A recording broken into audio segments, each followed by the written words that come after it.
Welcome. Okay, so um, this topic is going to be. Hold up, getting a lot of interference, a lot of popping. 1 second. Let's see what it's called. Let me mount this. Okay. Yeah, I think that's better. Okay, this topic here is going to be on the Tate brothers. I know you guys have seen it all in the news. They were arrested again, but just looking at the arrest video and some other things that has happened or did not happen to another group of people has got me thinking a little out of the box here on what truly is happening here. And Mr. Bosamante, his video, which I'm going to show next, kind of goes into what I'm talking about. Please check out his video on this in depth. I'm going to just show a small clip and then talk about it. You can go to his video and check a little bit more. But I think a lot of times we are showed things that aren't what they seem. And in this case, I hope see what it is. It doesn't appear like it is, but let's see. I'll just start with this video.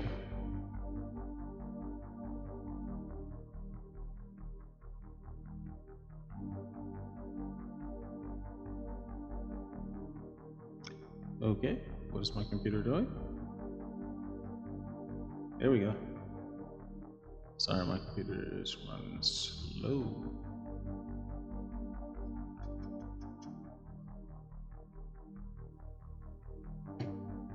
Andrew Tate. He's one of the most polarizing men on the planet. Depending on who you ask, he's either a criminal, a political target, a master manipulator, or a victim of government overreach. But what if every one of those explanations was incomplete? As a former CIA officer, I've learned that the first story that everyone agrees on is rarely the whole story. Not because it's necessarily false, but because it's the only part that anyone's paying attention to. So let me ask you a different question. Why has one internet personality become the subject of investigations, arrests, extradition battles, political debate, and non-stop international media attention across multiple governments? I'm not asking whether Andrew Tate is guilty or not. That's for the courts to decide. I'm asking something different. If you were an intelligence officer looking at this case from 30,000 feet, what questions would you ask before forming an opinion? Would you only study Andrew Tate? Or would you also study the governments pursuing him, the governments speaking about him, the media amplifying him, and the millions of people whose opinions are being shaped by the story? Because intelligence isn't about deciding who's right. It's about understanding incentives. Who benefits from this narrative? Who benefits from the opposite narrative? And why has this case become so strategically important that governments across multiple countries have become involved? Those are the questions I see Andrew Tate. He's on some form of media, and he has become acutely aware that every time he makes any kind of appearance, it is a widespread media appearance. That means all the content that you see coming from him, whether it's on his channel or whether it's on some third-party channel like the news or like some sort of tabloid or even some sort of interview, you have to understand he's cultivating the narrative as much as he can because he understands the media battlefield surrounding him. That's not saying he's good, he's bad, he's innocent, or he's guilty. That's just saying he is highly media sensitive, what we would call media literate, about how he portrays himself, how he portrays his message, and what the counter messages and counter narratives are that are attacking him. When you talk about a media battlefield, what you're really talking about is an influence operation, an offensive influence operation, and an opposing defensive information operation. The offensive operation being the one coming from Andrew Tate, trying to justify his actions and defend his position, and the defensive operation coming from those who stand opposed to Andrew Tate, those social groups and legal actions that are pursuing him. Because you have this strong contrast in information, this offensive and defensive contrast from Andrew Tate, from those opposed to Andrew Tate, it creates a very noisy information landscape, meaning you don't really know what's true and what's not true, what's completely true, what's incomplete, and what's completely false. You just have an incredible amount of noise that's getting picked up and amplified by all the other voices that are around it. When the human brain is exposed to this much informational chaos, it doesn't operate analytically. It falls back on survival instincts, and there are three different ways that your brain is chemically wired to keep you alive. And those three different survival instincts all play a role in what's happening right now in the Andrew Tate debate. The first survival instinct that your brain falls back on is something called cognitive biases. Cognitive biases are shortcuts that your brain makes that are based on past experiences.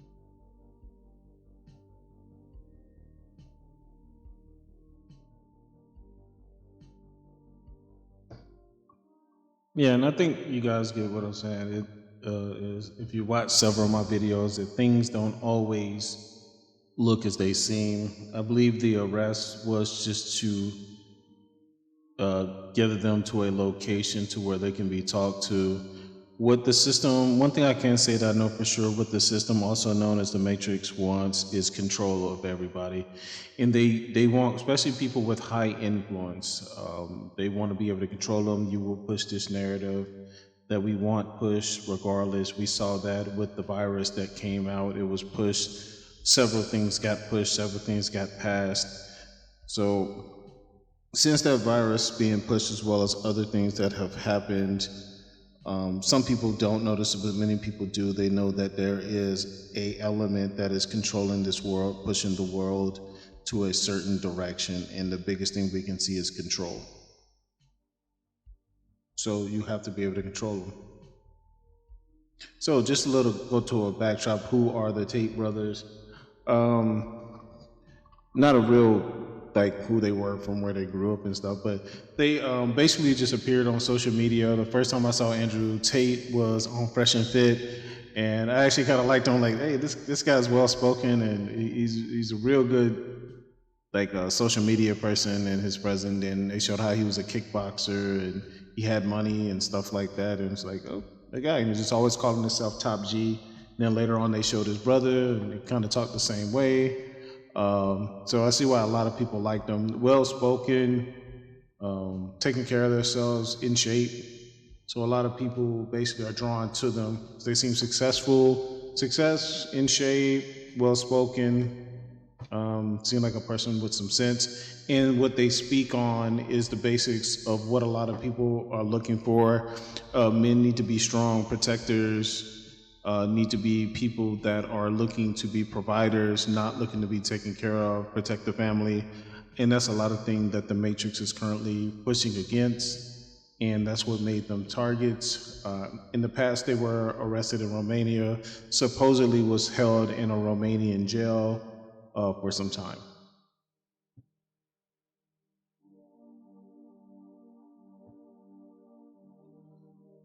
Yes, and they were charged in Romania with human trafficking, rape, and forming an organized crime network built around sex trafficking. Those charges were later dropped, and they were released from jail, and they actually returned to the United States. Many people don't know that, but they are also dual citizenships in Britain, and that's where these latest charges come from.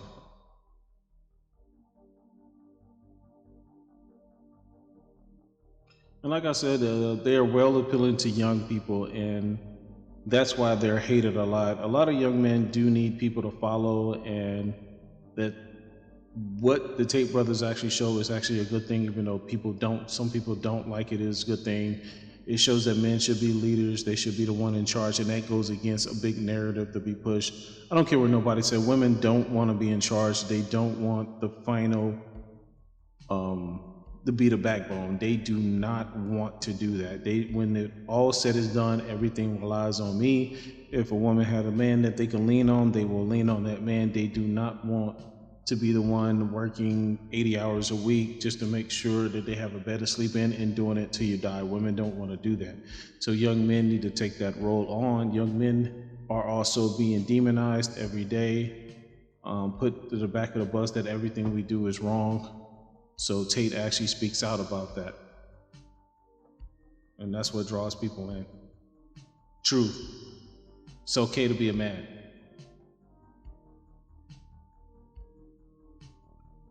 Okay. So just to go back to what the current charges are on them, the basis of the charge, they're being charged with same charges from Romania: rape, forming an organized crime group, money laundering, and obstruction of justice, tampering with witness, and manipulating evidence. Same charges, except they're trying to get them extradited to Britain.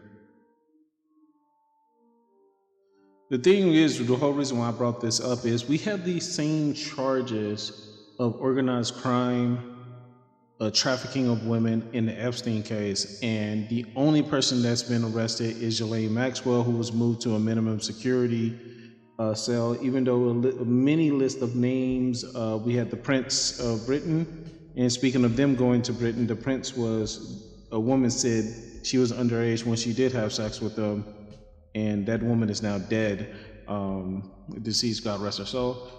She died very weirdly as well, but nothing's happened to them. But these guys are picked up, prosecuted, and picked up to get extradited to Britain to be prosecuted. But these people, other people, are left out.